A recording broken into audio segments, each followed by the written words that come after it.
বিভিন্ন জায়গায় প্রতিবাদ চলছে, কর্মবিরতি চলছে, আর স্বাভাবিকভাবেই সাধারণ মানুষ তাদের ভোগান্তির ছবি সামনে আসছে। এর মধ্যে একটা ভালো ছবি, মালদা মেডিকেল কলেজ, সেখানে কর্মবিরতি এবার উঠে গেল। কাজে ফিরলেন জুনিয়র ডাক্তাররা। আজ সকাল থেকেই স্বাভাবিক হয়েছে সেখানকার পরিষেবা। বিচারের দাবিতে প্রতিবাদ জারি রাখার ঘোষণা করেছেন তারা। প্রতিবাদ এবং তাদের যে পরিষেবা দুটোই একসাথে তারা চালাবেন, তেমনটাই তারা ঘোষণা করেছেন। আমাদের প্রতিনিধি সেবক রয়েছেন আমাদের সঙ্গে।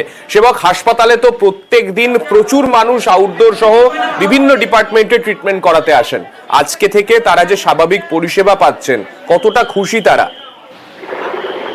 দেখো, অনেকটাই স্বস্তির শ্বাস ফেলেছেন রোগী এবং তার পরিজনেরা। কারণ মালদা মেডিকেল কলেজে এতদিন প্রায় 250-এরও বেশি জুনিয়র চিকিৎসক, হাউস স্টাফ, ইন্টার্ন তারা আন্দোলন করছিলেন, কর্মবিরতিতে ছিলেন।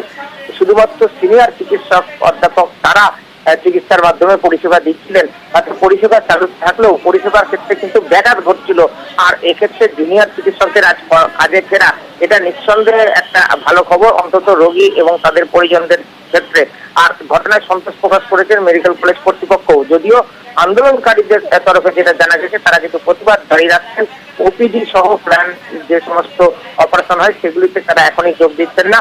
রোগীদের স্বার্থে তারা চিকিৎসা পরিষেবাতে আজকে বেশ কিছু বিভাগের কাজে যোগ দিয়েছেন। তবে একই সঙ্গে তারা জানিয়েছেন ন্যায় বিচারের দাবিতে আন্দোলন চলবে এবং পরবর্তীতে যে ধরনের আন্দোলন হবে রাজ্য জুড়ে, সব আন্দোলনে কিন্তু তারা সামিল হবেন এবং প্রতিবাদ কিন্তু অব্যাহত থাকবে। পাশাপাশি রোগীর পরিবারের স্বার্থের কথা ভেবে, রোগীদের স্বার্থের কথা ভেবে তারা কাজ করবেন। ধন্যবাদ সেবক।